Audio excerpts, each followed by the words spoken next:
Era para ser apenas um trabalho de faculdade, mas em poucos dias o que ele criou se tornaria uma das maiores catástrofes digitais da história. Um código simples, com apenas algumas linhas de texto, se espalhou por 150 países e atingiu milhões de pessoas. Empresas pararam, governos entraram em alerta e o mundo inteiro percebeu, pela primeira vez, o quanto estava vulnerável. O nome do responsável? Onel de Guzmán, um estudante filipino de tecnologia da informação. Ele não era um gênio malvado, nem um hacker profissional.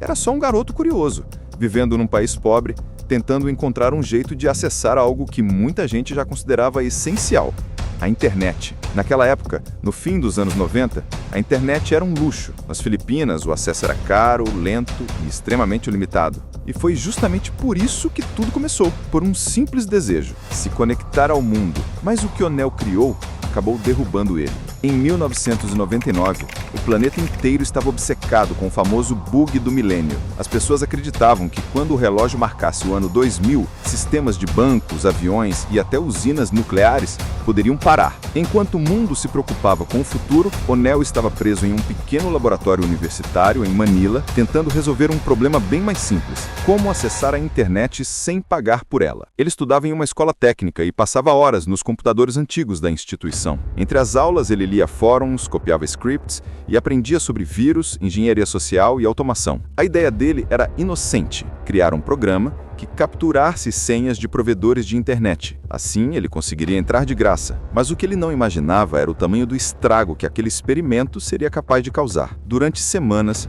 Onel aprimorou seu código. Ele o chamava de tese de amor, porque era o projeto que ele ia apresentar como conclusão de curso. Mas havia um detalhe que chamava a atenção: o nome do arquivo principal, loveletterforyou.txtvbs, um simples documento de texto aparentemente inofensivo, mas com uma armadilha embutida. O script era escrito em VBScript, uma linguagem comum no Windows da época, e o truque era engenhoso. Ao abrir o arquivo, o vírus se copiava automaticamente para o sistema do usuário, substituía arquivos e enviava e-mails para todos os contatos da vítima, espalhando o vírus sem parar. O golpe de mestre estava no título do e-mail: I love you. Simples, curioso, atraente e impossível de ignorar. Em 4 de maio do ano 2000, o mundo conheceu o amor de uma forma diferente. Milhares de pessoas começaram a receber a mensagem. Era a época em que as pessoas ainda se encantavam com a ideia de receber declarações de amor pela internet. E bastava um clique para que o caos começasse. Em poucas horas, o vírus I Love You já tinha se espalhado por 45 milhões de computadores. Afetou o Reino Unido, os Estados Unidos, o Japão,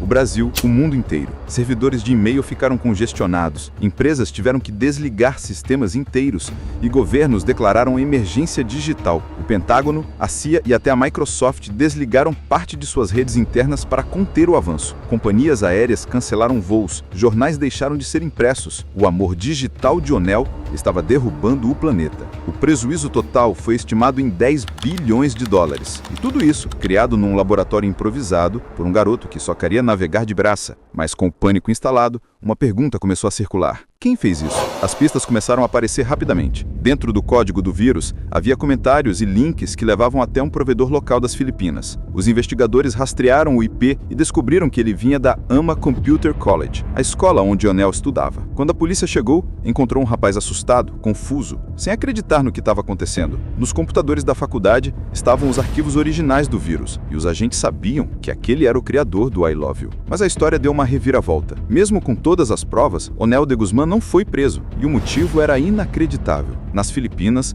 não existiam leis que criminalizavam crimes digitais. Ou seja, mesmo tendo causado bilhões em prejuízos, ele simplesmente não podia ser punido. O caso chocou o mundo. Os Estados Unidos pressionaram o governo filipino, pediram extradição, mas nada pôde ser feito. Onel foi libertado e o processo foi arquivado. Depois disso, ele desapareceu da mídia. Anos depois, jornalistas o encontraram trabalhando como técnico de celulares em Manila. Ele vive uma vida simples, longe da internet, longe das manchetes. Em uma entrevista rara, Onel afirmou que nunca teve a intenção de causar danos. Segundo ele, tudo não passava de um experimento, um teste que saiu completamente do controle. Mas a verdade é que, com aquele ato, ele acidentalmente mudou a história da segurança cibernética. Após o caso, dezenas de países criaram suas primeiras leis contra crimes digitais. Empresas começaram a investir pesado em antivírus e firewalls, e a internet nunca mais foi a mesma. Um simples estudante, uma ideia inocente e uma linha de de código. Foi o suficiente para mostrar ao mundo que às vezes o perigo pode estar escondido nas coisas mais simples, até em uma mensagem dizendo "Eu te amo".